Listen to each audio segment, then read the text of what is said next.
Hello everyone, आपका हमारे integral point YouTube channel पर स्वागत है। हम आपको फिजिक्स में पहले लेक्चर में पढ़ाए थे डायमेंशनल एनालिसिस, दैट इज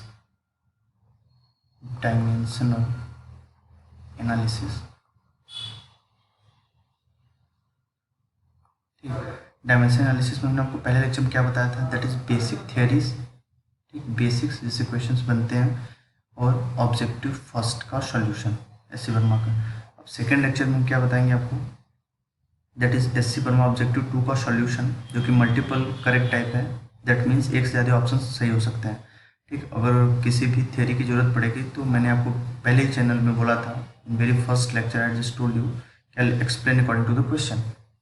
ठीक है, तो जो भी ऑब्जेक्टिव फर्स्ट और सेकंड होता है एस.सी. वर्मा के सारे क्वेश्चंस का, आप उसको जरूर ट्राई कीजिए। बहुत ही कॉन्सेप्चुअल क्वेश्चंस होते हैं, इससे आपका कॉन्सेप्ट स्ट्रांग होगा और आपका कॉन्सेप्ट यदि अच्छा है, यदि आप समझे हो, तभी आप इसके क्वेश्चन सॉल्व भी कर सकोगे। ठीक है, तो ज़्यादा टाइम वेस्ट न करते हुए let's directly come to the question. First question is the dimension ml-1 t⁻⁻2 में करस्पॉन्ड्स टू। एकदम ईजी है, option first second third and fourth सब चेक करते हैं क्योंकि मल्टीपल करेक्ट है। Any one of this 4 options में भी करेक्ट।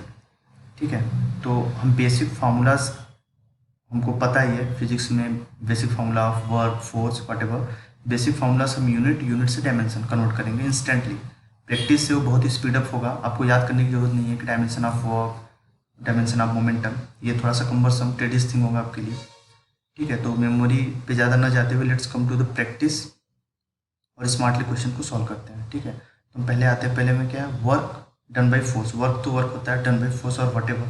ठीक, वर्क का डायमेंशन, वर्क का यूनिट, एवरीथिंग इज फिक्स। तो यहाँ पे हम वर्क का डायमेंशन पता करते हैं क्या होता है। वर्क इक्वल टू क्या होता है, फोर्स इंटू डिस्प्लेसमेंट। डिस्प्लेसमेंट का डायमेंशन क्या होता है, दैट इज लेंथ।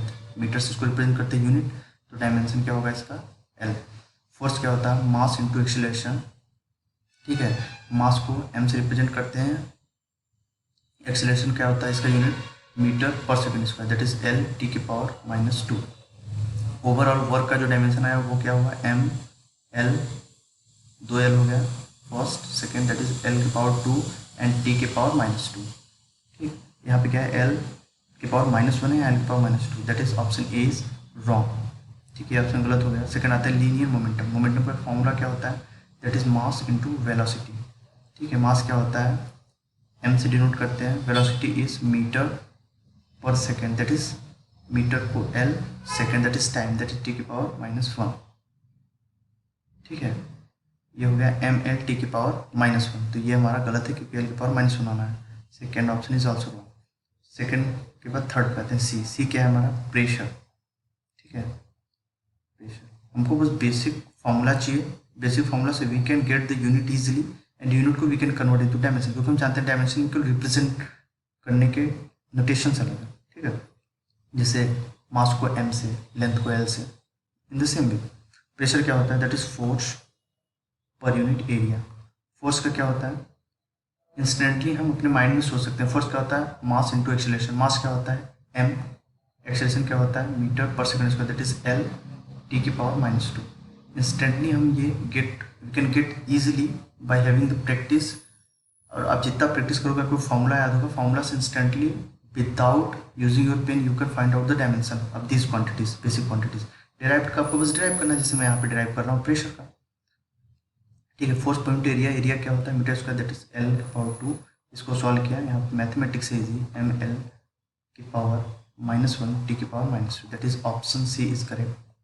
ठीक है, ऑप्शन डी पे आते हैं। हमारा डी क्या है, डी है energy per unit volume. Energy क्या होता है, दैट इज सेम डायमेंशन होता है, वर्क हो या फिर एनर्जी हो। तो वर्क क्या होता है, मैं यहाँ पे हालांकि already I have just derived ml2 t⁻⁻2, लेकिन ऐसा नहीं करेंगे। बार बार ये करोगे तो आपको याद करना पड़ेगा कि what is the dimension of work, इसको आप मकअप करोगे, याद करोगे, तो ऐसा नहीं करना। Directly energy means work, work means force into displacement. Force क्या होता है, mass into acceleration, that is M. Acceleration meter per second square, that is ml⁻⁻2। ये क्या हुआ, force into displacement L, meter. ठीक है, ये हमारा हुआ energy per unit volume means meter cube, that is L cube. इसको सॉल्व किया तो क्या हो गया, m l⁻2-3। यहाँ पे डिवीजन में है 3, तो इसलिए -3 कर दिया मैंने, t⁻⁻2 सॉल्व किया, ml⁻1 t⁻⁻2। That is option D is correct. ठीक है, तो हमने यहाँ पे फर्स्ट क्वेश्चन को सॉल्व किया, और फर्स्ट क्वेश्चन को सॉल्व करने के बाद हमारा option C and D is correct. अब आते हैं हम अपने दूसरे क्वेश्चन पे। ठीक है, दूसरा क्वेश्चन जो है हमारा वो है choose the correct statement, means in this four statements which one is correct. एक नहीं, एक से ज़्यादा भी करेक्ट हो सकते हैं इसमें भी। ठीक है, तो यहाँ पे चेक करते हैं क्या, और डायमेंशनली करेक्ट इक्वेशन में भी करेक्ट, ये तो ट्रू है। Dimensionally correct equation force is equals to ma, that is mass into axis, dimension of this part should be dimension of this, every term separated by plus minus, सबका dimension same होता है, तो dimensionally correct equation में भी correct, ये first is true. ठीक है, अब आते हैं सेकेंड, डायमेंशनली करेक्ट इक्वेशन में भी इनकरेक्ट, या क्योंकि इक्वेशन जो होता है इक्वल्स टू का साइन लगने का मतलब it should be correct with the dimension and with the value as well. जैसे हमारा ग्रेविटेशनल फोर्स की वैल्यू क्या होती है, दैट इज ग्रेविटेशनल फोर्स जो होता है जी का एक पर्टिकुलर वैल्यू होता है into m1 m2 by are square. ठीक है, तो डायमेंशनली ये तो करेक्ट होता है, फोर्स का जो डायमेंशन होगा इसको सॉल्व करने पर डायमेंशन वही आएगा। ठीक है, ये हम जानते हैं। जी की कुछ पर्टिकुलर वैल्यू होता है, यदि हम इसको चेंज करेंगे तो ये इक्वेशन रॉन्ग हो जाएगा, this equation will be wrong, it will put the different value of G. यदि जी की अलग अलग वैल्यू सेट करते हैं कुछ इसका specific, because it's gravitational constant. ठीक है, तो डायमेंशनली करेक्ट इक्वेशन है, but due to its value ये इनकरेक्ट हो गया, तो option B can also be correct. ठीक है, ठीक है, और डायमेंशनली इनकरेक्ट इक्वेशन में भी करेक्ट। फिजिक्स में जितने भी क्वांटिटीज होती है, हमने आपको बताया था सबका डायमेंशन होता है, यदि डायमेंशन इनकरेक्ट है तो वो दैट इज जो भी फॉर्मूला होगा डायमेंशन इनकरेक्ट वो डिफाइन नहीं होगा, इसलिए डायमेंशन इनकरेक्ट इक्वेशन कभी भी करेक्ट हो ही नहीं सकता। डायमेंशन इनकरेक्ट इक्वेशन में भी इनकरेक्ट तो होता ही, डायमेंशन इनकरेक्ट है तो वो इनकरेक्ट होगा, that is option A B and D will be correct. अब हम आते हैं अपने लास्ट क्वेश्चन पे, थर्ड वन पे। ठीक है, चूज द करेक्ट स्टेटमेंट। ठीक है, इनमें से हमको करेक्ट स्टेटमेंट्स लेना है, दैट इज ऑल क्वांटिटीज में be represented dimensionally in the terms of base quantity. Physics में जितनी भी डेराइव्ड क्वांटिटीज़ होती हैं सभी, यहाँ तक कि बेस क्वांटिटीज़ को भी हम लिख सकते हैं एल के पावर 1, एम के पावर 0, टी के पावर 0 समथिंग, तो जितनी भी क्वांटिटीज़ होती है may be represented dimension in the terms of base quantity, ये ट्रू है। All quantities mean basic, that is fundamental derived, every quantities we can just represent in the terms of basic quantity। ठीक है, तो ये correct हो गया। Base quantities can't be represented dimension in the terms of best of base quantities, इसको check करते हैं। Length equation आते ही माइंड में यू वुड हैव गेट, ठीक, आपको आंसर पता चल गया होगा, you would have got the answer. यदि आपने पहला लेक्चर अच्छे से पढ़ा होगा तो आपको तुरंत पता चल जाएगा कि बेसिक क्वांटिटीज का डिफिनीशन ही होता है कि they are independent of each other, मतलब किसी एक को किन्हीं 2-3 के टर्म्स में लिखा नहीं जा सकता। Length can't be written in the terms of mass time, okay, किसी के भी टर्म में नहीं लिखा जा सकता है।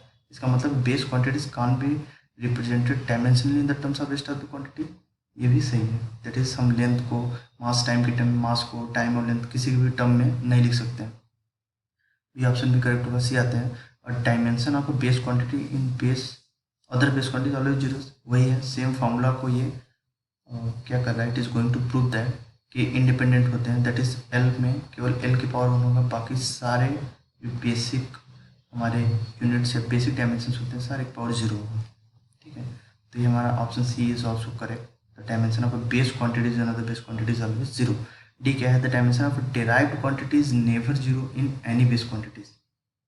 ठीक, जो भी हमारे डेराइव्ड क्वांटिटीज होता है, जैसे कि इजी लेते हैं वेलोसिटी, ये डेराइव्ड है, इसमें क्या होता है मीटर पर सेकेंड, ये यूनिट है। ठीक है, तो इसमें केवल मीटर की पावर 1 है, सेकेंड की पावर -1 है, और सब ठीक है। मीटर को सॉरी यहाँ मास नहीं, एल से हम डिनोट करते हैं, यहाँ पे एल रहेगा। ठीक है, क्योंकि ये क्या है डिस्टेंस को रिप्रेजेंट करने के लिए यूज करते हैं।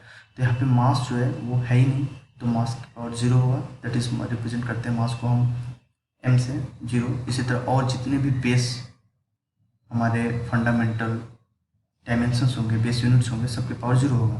तो ये ऐसा है नहीं, जितने भी ड्राइव्ड होते हैं उसमें ज़रूरी नहीं है कि सारे बेस क्वांटिटी हो, इसलिए never 0 in any base quantity, it's wrong. May be 0 हो सकता है, जैसे मास का यहाँ 0 होगा, इसी तरह सारे का 0 होगा, केवल लेंथ और time, that is second means time के लिए दोनों डिफाइन हुए। ठीक है, तो ये हमारे सॉल्यूशंस हैं तीनों क्वेश्चंस के। यदि आपको कोई भी प्रॉब्लम है तो आप डायरेक्टली ग्रुप में, दैट इज चैनल पे आप कमेंट कर सकते हो। आपको कोई problem, you can directly reach us to me, and आप किसी को भी कांटेक्ट कर सकते हो। Okay, so that's all. Next video में आपको हम दूसरे टॉपिक के साथ मिलेंगे। Okay, thanks for now.